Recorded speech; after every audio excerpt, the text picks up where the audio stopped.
내 이름은 이미자. 올해 68이다. 남편과 사별한 지 5년 아들 하나 키우느라 평생을 바쳤다. 그 아들이 결혼한 지 이제 3년째인데 정말 이런 며느리가 있을 줄은 몰랐다. 처음 우리 민수가 은정이를 데려왔을 때만 해도 얼마나 기뻤는지 모른다. 예쁘고 똑똑하고 말도 잘하고 게다가 대기업에 다니는 커리어 우먼이라니. 어머님, 앞으로 잘 부탁드려요라고 90도로 인사하는 모습을 보고 이런 며느리를 만나다니 복받았구나 싶었다. 결혼식 준비할 때도 그랬다. 어머님 의견이 가장 중요해요. 어머님께서 원하시는 대로 해주세요.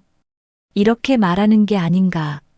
친정 어머니보다 시어머니를 더 챙기는 것 같아서 얼마나 기특했는지. 하지만 그게 다 가면이었다는 걸 알게 된 건 결혼하고 나서 한 달 후였다. 신혼집을 구할 때도 은정이가 어머님과 가까운 곳에 살고 싶어요라고 해서 우리 집에서 걸어서 10분 거리에 전세를 얻었다. 처음에는 며느리가 이렇게 시어머니를 가까이 하려고 하다니 감동했었는데 지금 생각해보니 그것도 다 계산이었나 보다. 변화가 시작된 건 신혼여행에서 돌아온 직후였다. 아들이 회사에 간 사이에 은정이가 나를 찾아왔다. 그때까지만 해도 시어머니가 보고 싶어서 왔나 보다 했는데 어머님, 은정이의 목소리 톤이 평소와 달랐다. 뭔가 차갑고 날카로웠다. 어머님, 앞으로는 미리 전화하고 저희 집에 오세요. 뭐라고? 갑자기 무슨 소리인지 이해가 안 됐다. 신혼집에 어머님이 예고 없이 오시면 저희가 부담스러워요. 아니, 은정아. 나는 그냥. 그리고 민수 오빠 앞에서는 이런 이야기 하지 마세요. 오빠가 중간에서 곤란해할 거예요. 그 순간 온몸에 소름이 돋았다. 이게 그 예쁘고 착했던 며느리의 진짜 모습인가? 너, 뭐 때문에 갑자기 이래? 갑자기요? 저는 처음부터 이랬는데요. 어머님이 착각하신 거죠. 은정이의 표정이 완전히 달라져 있었다. 평소에 보던 그 따뜻한 미소는 온데간데 없고 차갑고 계산적인 눈빛이었다. 결혼 전에는 어쩔 수 없이 좋은 며느리 연기를 해야 했지만 이제는 그럴 필요 없잖아요. 연기라고? 네, 연기요. 어머님도 아시잖아요. 요즘 시대에 시어머니랑 친하게 지내고 싶어 하는 며느리가 어디 있어요? 나는 그 자리에서 말문이 막혔다. 3년 동안 정성스럽게 대해준 게 다 연기였다는 말인가? 그날부터 은정이의 진짜 모습이 드러나기 시작했다. 아들이 없을 때와 있을 때가 완전히 다른 사람이었다. 민수가 있을 때는 어머님, 물 드릴까요? 어머님, 편하게 앉으세요. 어머님 말씀이 맞아요. 이런 식으로 극진하게 모셨다. 하지만 민수가 자리를 잠깐이라도 비우면 표정이 180도 달라졌다. 어머님, 오늘은 일찍 가세요. 저희 부부만의 시간이 필요해요. 은정아, 내가 뭘 잘못했니? 잘못한 건 없어요. 그냥 자주 오지 마세요. 이런 식이었다. 그래도 처음에는 신혼이니까 그럴 수 있지 하고 이해하려고 했다. 하지만 점점 더 심해졌다. 명절에도 오지 말라고 하고 생일에도 오지 말라고 했다. 심지어는 어머님이 오시면 민수 오빠가 스트레스 받아 해요라고까지 했다. 뭐, 민수가 언제 그런 소리를. 직접 말하지는 않았지만 표정으로 알 수 있어요. 어머님이 오시면 불편해 하시거든요. 거짓말이었다. 민수는 내가 올 때마다 좋아했다. 하지만 은정이가 워낙 확신에 차서 말하니까 순간 의심이 들었다. 정말 내가 아들에게 부담을 주고 있는 걸까? 그런데 더 가관인 건 민수 앞에서는 완전히 다른 모습을 보인다는 거였다. 어느 날 민수와 함께 왔을 때의 일이다. 어머님, 오늘 뭐 드시고 싶으세요? 제가 해드릴게요. 아니야, 은정아. 괜찮다. 어머님, 제가 어머님 며느리인데 당연히 해드려야죠. 민수야, 어머님께서 좋아하시는 음식이 뭐였지? 민수가 은정이를 바라보는 눈빛이 얼마나 사랑스러웠는지. 우리 은정이가 정말 효부다라고 말하는 거 아닌가. 하지만 민수가 화장실에 간 2분 사이에 은정이가 내게 한 말은 이거였다. 어머님, 다음부터는 미리 연락하고 오세요. 갑자기 오시면 곤란해요. 은정아, 민수한테 이야기해볼까? 뭘 이야기하시게요? 제가 뭘 잘못했나요? 민수 오빠 보시기에는 제가 어머님께 잘하고 있는데요. 정말 치밀했다. 겉으로는 완벽한 며느리 행세를 하면서 뒤에서는 나를 멀리하려고 온갖 수단을 다 썼다. 한 번은 정말 화가 나서 민수에게 이야기해봤다. 민수야, 은정이가 나한테 좀 이상하게 대하는 것 같은데. 엄마, 뭔 소리예요? 은정이가 엄마한테 얼마나 잘하는데요. 아니야, 너 없을 때는 완전히 달라. 엄마, 혹시 며느리가 생겨서 서운한 건 아니에요? 요즘 시어머니들이 그런 경우가 많다던데. 아들마저 내 편이 아니었다. 은정이의 평소 연기가 워낙 완벽해서 민수는 전혀 의심하지 않았다. 은정이가 엄마를 얼마나 좋아하는데요. 어제도 어머님 건강은 어떠신지 걱정된다고 했거든요. 거짓말이었다. 어제 은정이는 나한테 어머님, 요즘 자주 아프시는 것 같은데. 혹시 우울증 아니세요? 병원에 가보시는 게 어떨까요? 라고 했다. 겉으로는 걱정하는 것처럼 보이지만 실제로는 내가 정신병자 취급받도록 하려는 의도였다. 시간이 지나면서 은정이의 수법은 더욱 교묘해졌다. 다른 사람들 앞에서는 여전히 완벽한 며느리였다. 동네 사람들한테는 어머님이 최고세요. 정말 좋은 분이시거든요라고 했고 친척들 앞에서도 어머님 덕분에 행복해요라고 했다. 그런데 단둘이 있을 때는 어머님, 민수 오빠 월급 얼마나 받는지 아세요? 왜 갑자기? 앞으로 어머님 용돈은 못 드릴 것 같아요. 저희도 집 사려고 돈 모으고 있거든요. 용돈? 나 언제 용돈 달라고 했니? 안 달라고 하셨어도 보통 시어머니들이 기대하잖아요. 미리 말씀드리는 거예요. 이런 식으로 사전에 차단했다. 내가 뭘 부탁하기도 전에 먼저 선을 그어버렸다. 심지어는 민수 앞에서 이런 말도 했다. 여보, 우리 어머님이 젊은 부부끼리만 살라고 하시던데. 정말 철학이 있으시는 것 같아. 엄마가 언제 그런 말을. 아, 직접적으로 말씀하신 건 아니고 그런 뜻으로 말씀하신 것 같았어. 내가 그런 말을 한 적이 없는데도 은정이가 멋대로 해석해서 민수에게 전달했다. 그러니까 민수는 엄마가 우리 부부 생활에 간섭하지 않으려고 하는구나라고 생각하게 됐다. 정말 치밀하고 교묘했다. 겉으로는 시어머니를 공경하는 며느리로 보이면서 실제로는 나를 아들로부터 완전히 분리시키려고 했다. 그의 추석 때의 일은 지금 생각해도 화가 난다.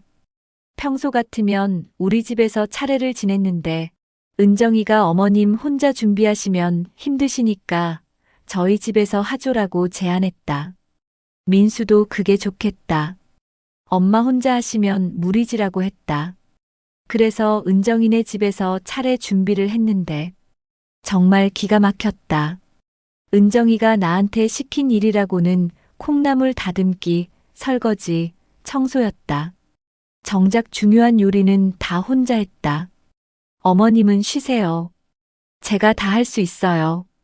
겉으로는 이렇게 말하면서 실제로는 나를 단순 노동만 하는 일꾼 취급했다. 그리고 민수가 오면 어머님이 도와주셔서 금방 끝났어요 라고 했다. 차례상 차릴 때도 은정이가 다 주도했다. 내가 이건 이렇게 놓는 게 라고 말하면 네, 어머님. 그렇게 하겠어요 라고 대답하고는 자기 마음대로 했다. 결국 우리 집에서 30년 동안 지내던 차례상과 완전히 다른 모습이 됐다. 그래도 민수 앞에서는 어머님 말씀대로 했어요라고 했다. 식사할 때도 마찬가지였다. 은정이가 민수한테는 이것도 드세요, 저것도 드세요 하면서 극진히 챙겼지만 나한테는 어머님 반찬 더 필요하면 말씀하세요라고 한마디만 했다. 그날 밤 집에 돌아와서 얼마나 속상했는지 모른다. 30년 동안 우리 집 차례상을 지켜왔는데 하루아침에 주인이 바뀐 기분이었다. 하지만 더 기가 막힌 건 며칠 후 친척들한테서 들은 이야기였다. 미자야, 너네 며느리 정말 잘 만났다. 시어머니를 얼마나 잘 모시던지. 추석 때 보니까 내가 편하게 앉아만 있고 은정이가 다 했더라. 요즘 그런 며느리 어디서 찾니? 복 받았어. 모든 사람들이 은정이를 칭찬했다. 나는 오히려 며느리한테 일을 다 맡기고 편하게 놀고 있는 게으른 시어머니 취급받았다. 정말 억울했지만 뭐라고 해명할 수도 없었다. 사실은 며느리가 나를 일꾼 취급했다고 말하면 누가 믿겠는가? 오히려 시어머니가 며느리를 모함한다고 생각할 게 뻔했다. 그 후로 은정이의 행동은 더욱 대담해졌다. 아예 대놓고 나를 무시하기 시작했다. 어머님, 요즘 건강이 안 좋으신 것 같은데 요양원 알아봐 드릴까요? 뭐라고? 제 직장 선배 어머니도 거기 계시는데 아주 좋다고 하시거든요. 또래 친구들도 많고 프로그램도 다양하고. 나는 아직 건강한데 무슨 요양원? 그래도 미리 알아보시는 게 좋을 것 같아요. 나중에 갑자기 몸이 안 좋아지시면 어떻게 해요? 이런 식으로 슬슬 나를 집에서 내보낼 계획을 세우고 있었다. 그것도 어머님을 걱정해서라는 명목으로. 한 번은 정말 참다 못해 은정이한테 따졌다. 은정아, 너 왜 나한테 이러니? 어머님, 저 뭘 어떻게 했나요? 너 결혼 전이랑 완전히 다르잖아. 네, 저는 똑같은데요. 어머님이 예민해지신 것 같은데. 예민해졌다고? 네.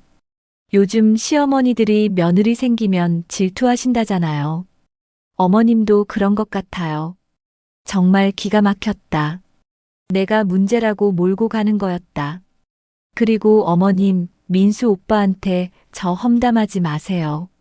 오빠가 중간에서 괴로워해요. 험담? 나 언제 험담했니? 어머님이 은정이가 이상하다고 하시잖아요. 그게 험담 아니에요? 말문이 막혔다. 사실을 말하는 것도 험담이라고 하니 결국 민수는 점점 내 말을 의심하기 시작했다. 엄마, 은정이가 그럴 리 없어요. 엄마가 오해하시는 것 같은데요. 엄마, 혹시 우울증 아니에요? 심지어 민수가 나한테 이런 말까지 했다. 엄마, 은정이가 엄마 때문에 스트레스 받아서 잠도 못 잔다고 해요. 뭐? 엄마가 자꾸 시비를 걸어서 힘들다고. 내가 언제 시비를? 은정이가 거짓말할 이유가 없잖아요. 엄마가 며느리 적응하기 힘드신 것 같은데. 내 아들마저 며느리 편을 들었다. 은정이의 완벽한 연기에 완전히 속아 넘어간 거였다.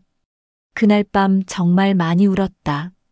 30년 동안 키운 아들이 3년 사귄 며느리를 더 믿는다니. 내가 뭘 잘못했길래 이런 취급을 받아야 하나. 하지만 더 기가 막힌 건 그 다음부터였다. 은정이가 민수한테 어머님이 요즘 이상하시다고 계속 세뇌시켰나 보다. 민수가 나를 보는 눈빛이 달라졌다. 엄마, 혹시 치매 초기 증상 아니에요? 뭐라고? 은정이 말로는 같은 이야기를 몇 번씩 하신다는데. 내가 언제? 그리고 없던 일을 있었다고 하신다고. 정말 소름이 돋았다. 은정이가 나를 치매 환자로 만들려고 하고 있었다.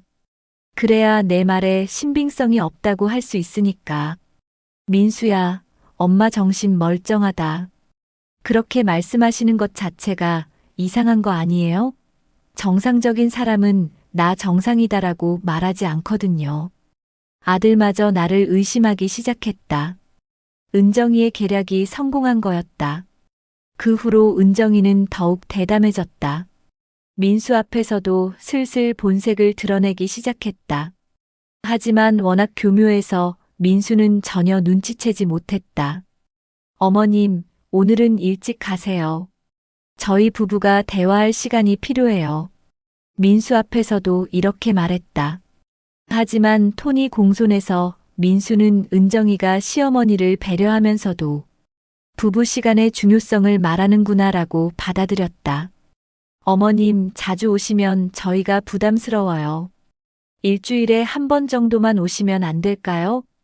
이것도 민수 앞에서 한 말이다. 하지만 저희 부부의 독립성을 위해서라는 명목이 있어서 민수는 당연하다고 생각했다. 정말 치밀했다. 나를 배제시키면서도 합리적인 이유를 댔다. 그러니까 민수는 은정이가 나쁜 며느리라고 생각하지 않았다. 심지어 내 생일 때도 그랬다.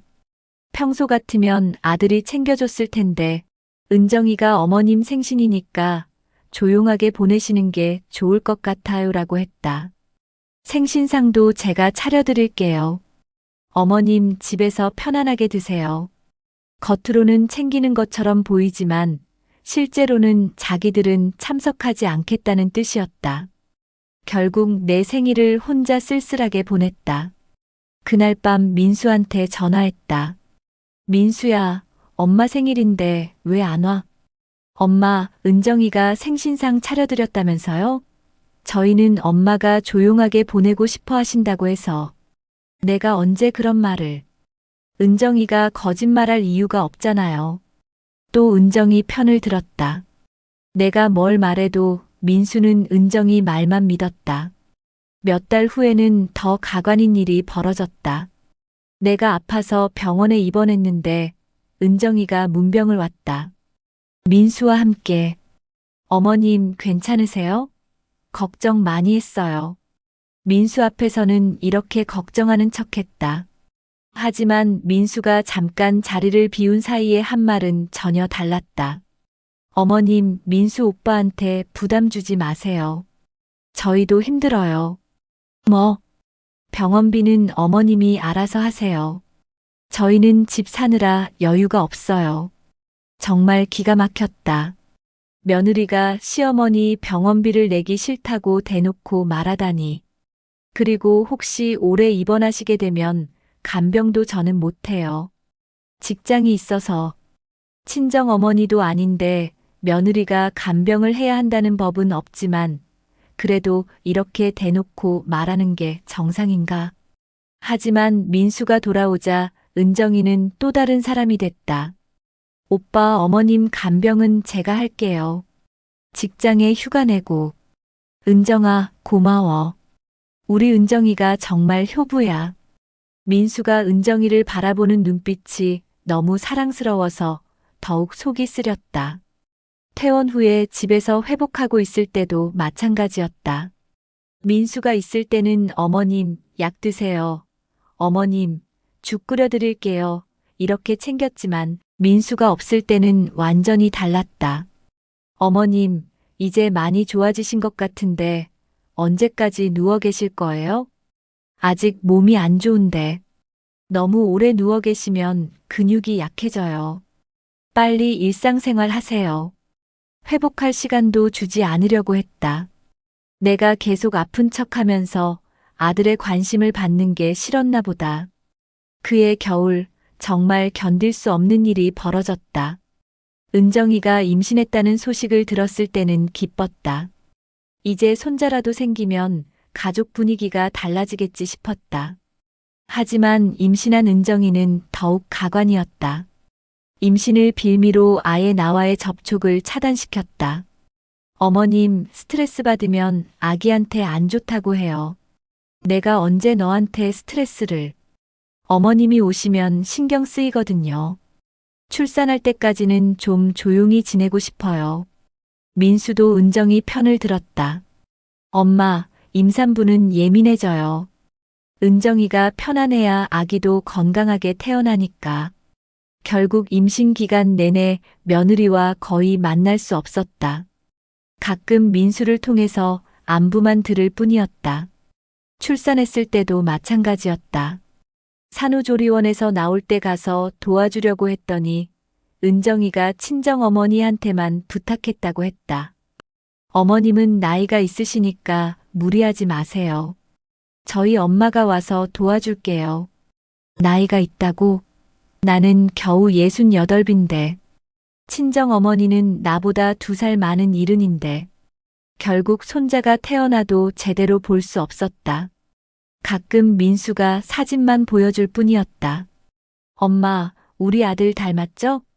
그래, 정말 예쁘다. 언제 보러 갈 수 있니? 은정이가 아직 컨디션이 안 좋아서.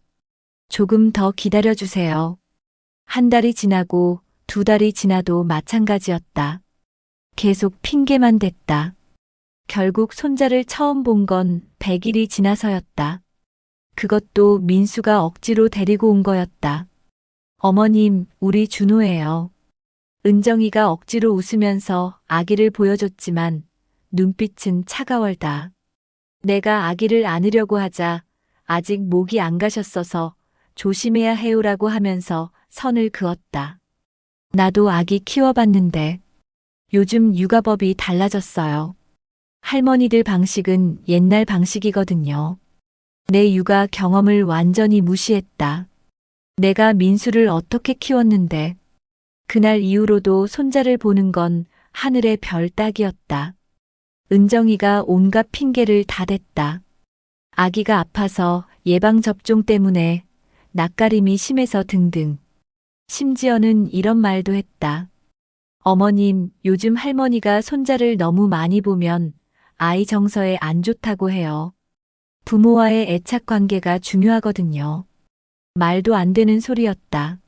할머니가 손자 보는 게 언제부터 나쁜 일이 됐나? 하지만 민수는 또 은정이 말을 믿었다. 엄마, 요즘 육아서에서 그런다던데요? 너무 많은 사람이 아기를 보면 혼란스러워 한다고. 정말 답답했다. 은정이가 인터넷에서 아무 글이나 찾아서 민수를 세뇌시키고 있었다. 그런데 더 가관인 건 친정 쪽 조부모는 매일같이 봤다는 사실이었다. 어느 날 우연히 마트에서 은정이 엄마를 만났는데 그분이 이런 말을 하시는 거였다. 미자 씨, 우리 손자 정말 예쁘죠? 매일 봐도 안 질려요. 매일요? 네, 은정이가 매일 데리고 와요. 할머니가 봐달라고. 그 순간 머리에 피가 솟았다. 친정 할머니는 매일 보면서 시할머니는 1달에 한 번도 못 본다는 게 말이 되나? 집에 와서 민수한테 따졌다. 민수야, 은정이 엄마는 매일 아기를 본다던데? 아, 그게. 은정이가 육아 도움을 받아야 해서. 그럼 나는 왜 안 되는데? 엄마는 좀 다르잖아요. 뭐가 달라? 친정 엄마랑 시어머니랑은 관계가 다르니까. 정말 기가 막혔다. 똑같은 할머니인데 친정이냐 시댁이냐에 따라 이렇게 차별을 두다니. 그날 밤 정말 많이 울었다. 손자를 제대로 보지도 못하는 할머니가 어디 있나? 친정 할머니는 매일 보면서 시할머니는 1달에 한 번도 못 보게 하는 며느리가 정상인가? 하지만 더 절망적인 건 주변 사람들의 반응이었다. 동네 사람들은 여전히 은정이를 칭찬했다. 미자야, 너네 며느리 정말 알뜰하더라. 아기용품도 다 직접 알아보고. 요즘 며느리들 중에서 그렇게 꼼꼼한 애 드물어. 너 정말 며느리 복 있어. 모든 사람들이 은정이를 모범 며느리로 여겼다. 나만 그 진짜 모습을 알고 있었다. 한 번은 정말 참다 못해 친한 친구한테 털어놨다. 영희야, 우리 며느리가 나한테 너무 심하게 해. 뭘 어떻게? 손자도 못 보게 하고 나만 있을 때는 완전히 다른 사람이야. 에이, 며느리가 그럴 리 없어. 내가 예민해진 거 아니야? 정말이야. 민수 있을 때랑 없을 때가 완전 달라. 미자야, 혹시 너 갱년기 우울증 아니야? 요즘 그런 할머니들 많다더라. 친구마저 내 말을 믿지 않았다. 은정이의 평소 연기가 워낙 완벽해서 모든 사람이 속고 있었다. 그 후로는 아예 말하는 것도 포기했다. 누구에게 말해도 믿지 않을 테니까. 하지만 은정이의 행동은 점점 더 심해졌다. 아기가 돌이 지나면서부터는 아예 대놓고 차단했다. 어머님, 준호가 할머니를 무서워해요. 뭐가 무서워? 자지러지게 울거든요. 어머님만 보면 말도 안 되는 소리였다. 아기가 나만 보면 운다고? 내가 뭘 무섭게 했다고? 혹시 어머님이 너무 강하게 안으시는 것 같아요. 아기들은 섬세해서 결국 손자와의 접촉도 거의 차단됐다. 가끔 만나더라도 은정이가 계속 지켜보면서 이것저것 간섭했다. 어머님, 그렇게 하시면 아기가 놀라요. 어머님, 아기 얼굴에 입맞춤하지 마세요. 세균 때문에. 어머님, 너무 흔드시면 안 돼요. 뭘 해도 지적했다. 마치 내가 아기를 다칠 뻔하게 하는 위험한 사람인 것처럼. 결국 손자와 놀 수 있는 시간은 거의 없었다. 잠깐 보고 가는 게 전부였다. 그런데 더 화가 나는 건 은정이가 SNS에 올리는 글들이었다. 민수가 보여준 건데 정말 기가 막혔다. 시어머님이 준호를 너무 예뻐해 주세요. 감사합니다. 오늘도 할머니가 와서 준호와 즐거운 시간을 보냈어요. 우리 시어머님은 정말 좋은 분이세요. 준호도 할머니를 좋아해요. 완전히 거짓말이었다. 실제로는 나를 거의 만나지도 못하게 하면서 온라인에서는 효부인 척 연기하고 있었다. 그런 글을 보고 친척들이나 지인들이 은정이가 정말 착하다, 시어머니를 잘 모신다고 댓글을 달았다. 정말 기가 막혔다. 심지어 은정이가 민수한테는 이런 말도 했다.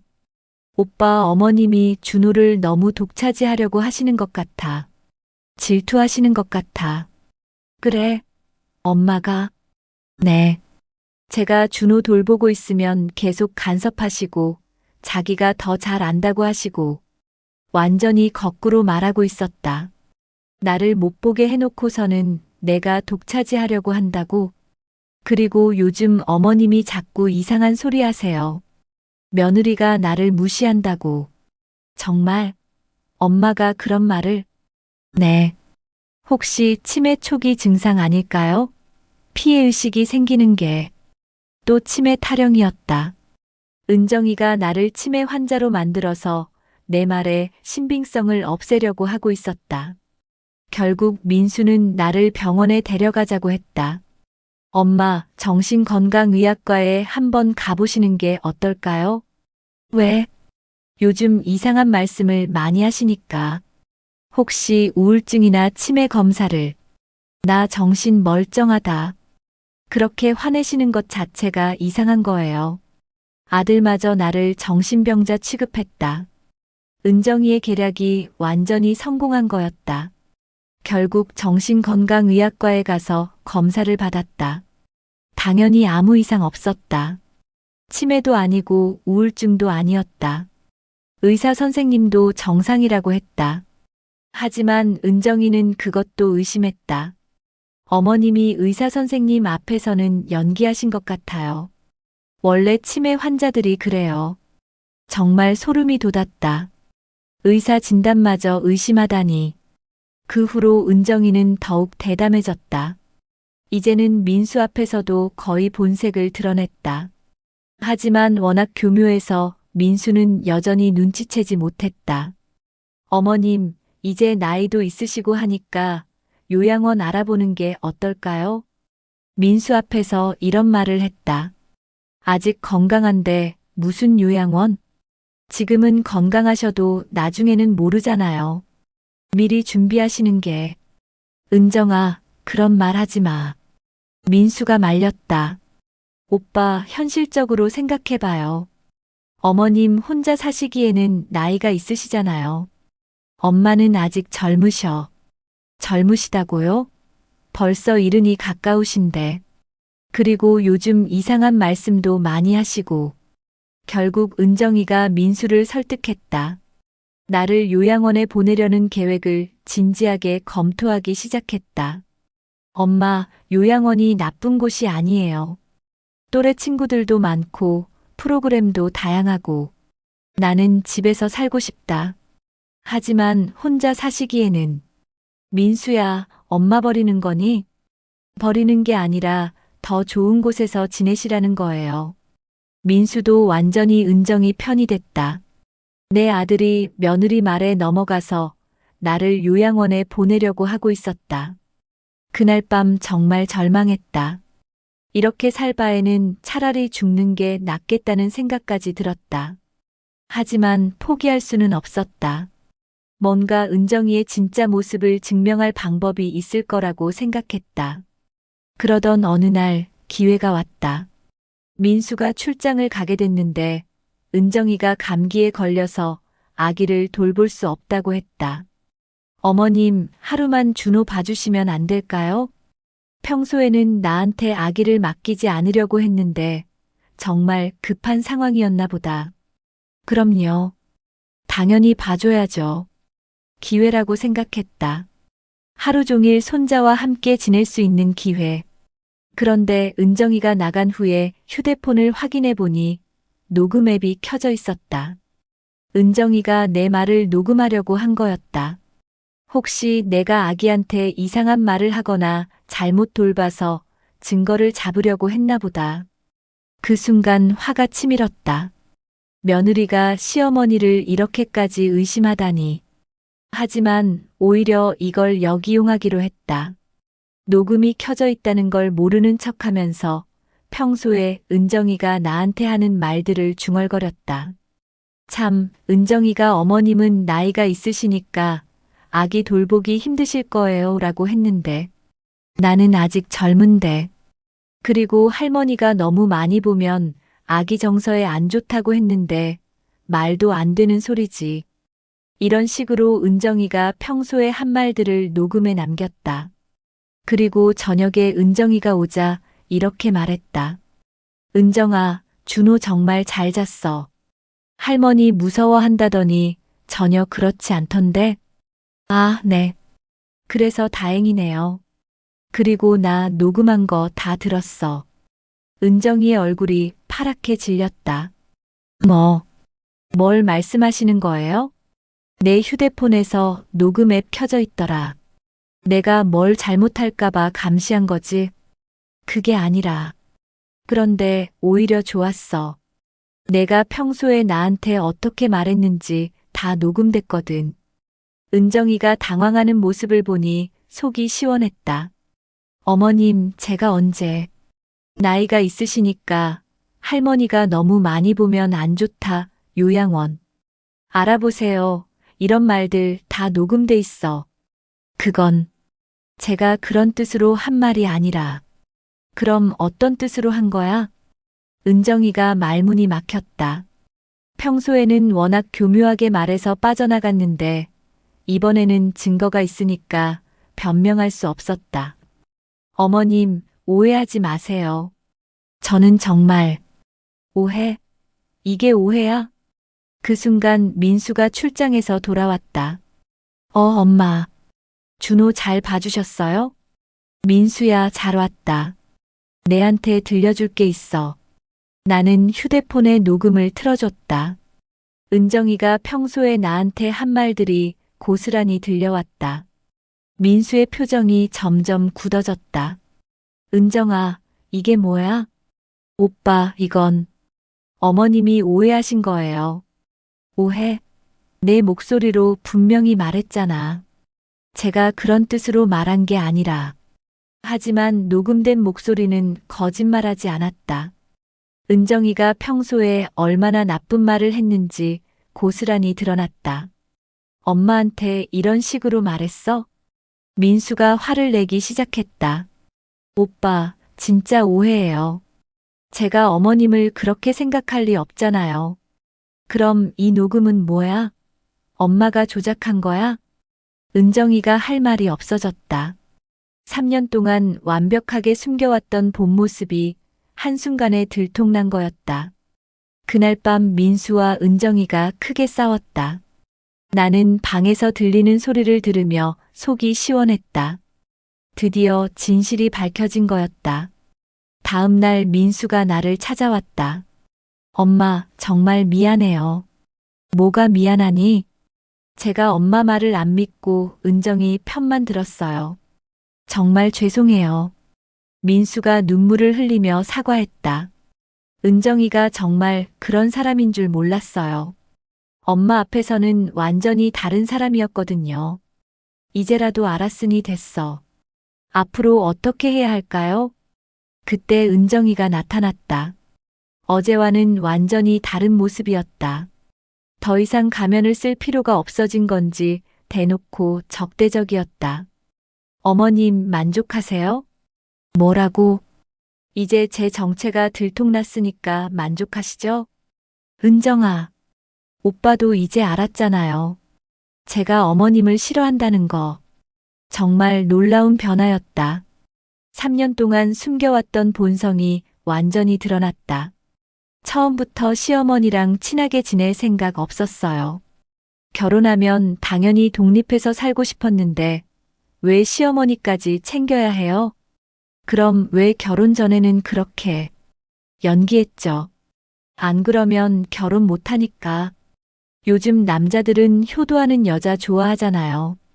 정말 치밀한 계산이었다. 처음부터 결혼을 위한 연기였던 거다.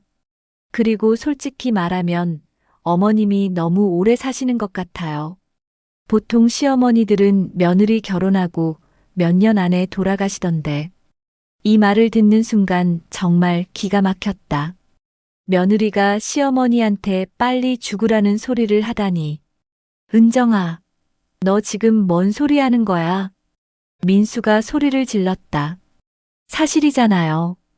어머님 때문에 우리 부부 생활이 얼마나 힘든데. 맨날 신경 쓰여서 스트레스 받고. 그럼 처음부터 그렇게 말하지 왜 연기를 했어? 그랬으면 오빠가 저랑 결혼했을 것 같아요? 민수가 할 말이 없어졌다. 은정이 말이 맞았으니까. 그리고 준호도 어머님이 너무 많이 보시는 건 싫어요. 할머니보다는 엄마가 더 중요하거든요. 그건 또 무슨 소리야? 제가 낳은 아이인데 왜 할머니가 키우려고 해요? 요즘은 핵가족 시대라고요. 정말 어이가 없었다. 할머니가 손자보는 게 언제부터 나쁜 일이 됐나? 그날 이후로 우리 가족은 완전히 달라졌다. 은정이는 더 이상 가면을 쓰지 않았다. 대놓고 나를 무시하고 적대시했다. 민수도 혼란스러워했다. 3년 동안 사랑했던 아내의 진짜 모습을 알게 되니까 어떻게 해야 할지 모르겠다는 표정이었다. 엄마, 이혼해야 할까요? 그건 내가 결정할 일이야. 하지만 준호 때문에. 그것도 고민이었다. 손자 때문에 어떻게 해야 할지. 결국 민수는 은정이와 상담을 받기로 했다. 부부 상담사한테 가서 문제를 해결해 보려고 했다. 하지만 은정이는 상담받을 생각이 없었다. 저는 잘못한 게 없어요. 왜 상담을 받아야 해요? 은정아, 그래도 우리 가족을 위해서. 가족이요? 저희 가족은 저와 오빠, 그리고 준호예요. 어머님은 포함 안 돼요. 정말 충격적인 말이었다. 시어머니는 가족이 아니라는 거였다. 그 후로 몇 달 동안 우리 집은 정말 지옥 같았다. 은정이는 대놓고 나를 무시했고 민수는 그런 아내와 어머니 사이에서 괴로워했다. 결국 작년 가을 민수와 은정이가 이혼했다. 양육권은 은정이가 가져갔다. 아무래도 어린아이는 엄마와 사는 게 좋다고 판단한 모양이다. 지금은 민수와 둘이 살고 있다. 처음에는 많이 우울해했지만 시간이 지나면서 조금씩 회복되고 있다. 엄마, 정말 죄송해요. 제가 너무 바보였어요. 이제 된 거니까 괜찮아. 3년 동안 엄마한테 얼마나 상처를 드렸을까요? 다 지난 일이야. 하지만 마음 한편으로는 여전히 서운하다. 3년 동안 아들이 며느리 편만 들었던 기억이 쉽게 지워지지 않는다. 그리고 손자를 못 보는 것도 힘들다. 은정이가 아예 연락을 차단해서 준호를 볼 수 없다. 가끔 민수가 면회할 때 따라가고 싶지만 은정이가 내 얼굴만 봐도 화를 내서 어쩔 수 없다. 엄마, 준호가 많이 컸어요. 민수가 휴대폰으로 찍은 사진을 보여줄 때마다 마음이 아프다. 내 손자인데 남의 아이 보는 것 같다. 요즘은 이런 생각이 든다. 정말 며느리라는 게 복불복인 것 같다. 좋은 며느리 만나면 천국이고 나쁜 며느리 만나면 지옥이다. 주변을 보면 나 같은 시어머니들이 의외로 많다.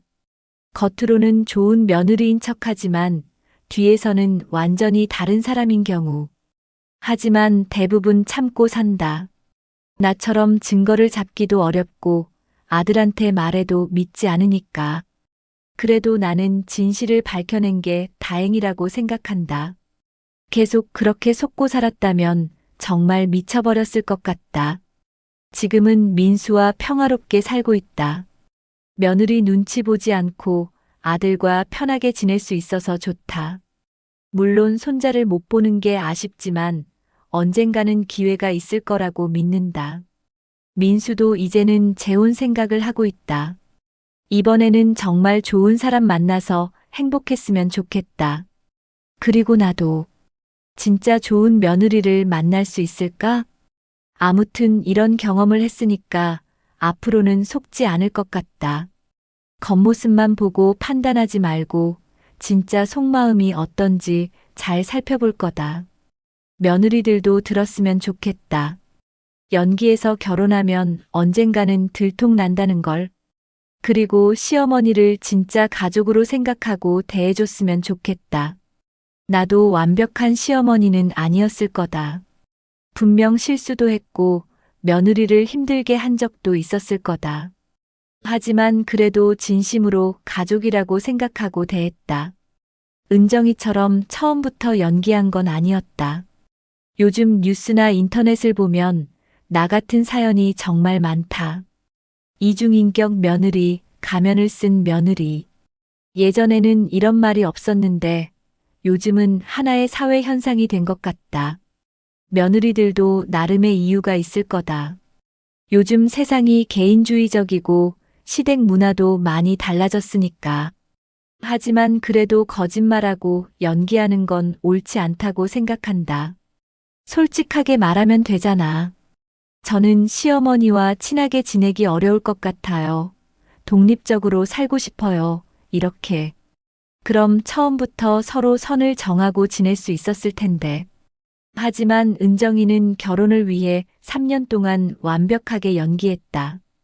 그리고 결혼하자마자 본색을 드러냈다. 이건 사기나 다름없다.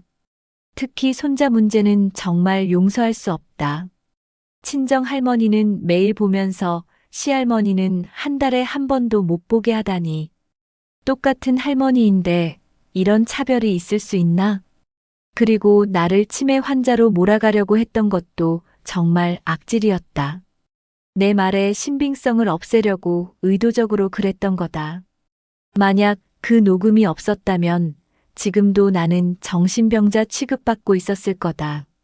민수도 많이 반성하고 있다. 어머니보다 아내를 믿었던 것, 3년 동안 나를 의심했던 것을 후회하고 있다. 엄마, 정말 죄송해요.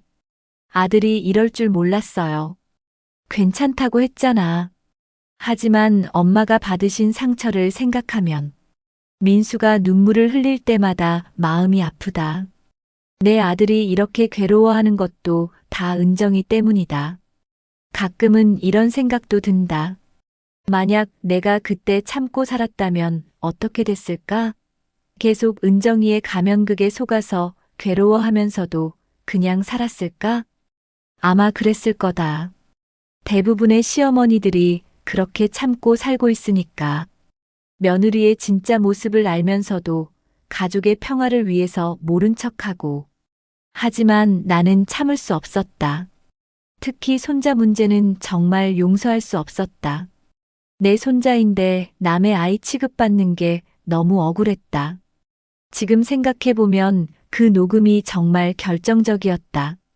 만약 그게 없었다면 계속 은정이의 말에 속아 넘어갔을 거다.